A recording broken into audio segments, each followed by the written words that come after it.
اور جتنا سنتوں پر چلتا رہے گا وہ اللہ کا محبوب بنے گا۔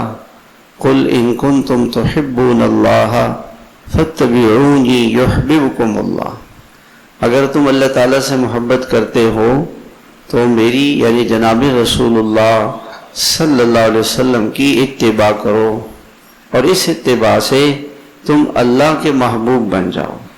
یعنی کتنی بڑی بات ہے، ایک آدمی مسلمان یہ کہتا ہے، ہر مسلمان، کہ مجھے اللہ سے محبت ہے، یہ بہت بڑی بات ہے۔ اس سے بڑی بات کیا ہے کہ اللہ تعالیٰ کسی سے محبت کریں، یہ اس سے بڑی بات ہے کہ اللہ پاک اس سے محبت کریں، اور اللہ تعالیٰ کے محبت کا پیمانہ معیار وہ جناب رسول اللہ صلی اللہ علیہ وسلم کی غلامی۔ جتنی غلامی اختیار کرے گا اتنا ہی خدا کا محبوب بنتا چلا جائے، اللہ کا محبوب بنتا چلا جائے۔ ایک بزرگ نے لکھا ہے کہ جس سے محبت ہوتی ہے نا، آدمی اس کو نہ نہیں کرتا، اس کے ناز انداز کو برداشت کرتا ہے۔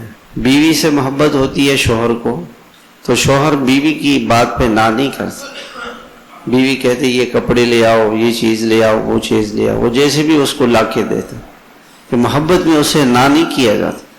اولاد کو ماں باپ سے محبت ہوتی ہے، بیٹا کوئی مطالبہ کرے تو باپ اسے کیسے پورا کرنے کی کوشش کرتا ہے کہ جی میرا بیٹا ہے، میری بیٹی نے یہ مطالبہ کیا ہے، میرے بیٹے نے یہ کہا ہے، میں نہ نہیں کر سکتا، میں تو اس کو لا کے دوں گا۔ محبت ایسی چیز ہے، اگر اللہ سے اللہ پاک محبت کریں گے جس سے، پھر وہ اللہ کے سامنے ہاتھ اٹھائے گا تو اللہ تعالیٰ اس کے ہاتھ اٹھانے کو خالی نہیں لوٹائے، نہ نہیں کریں گے اللہ اس کو۔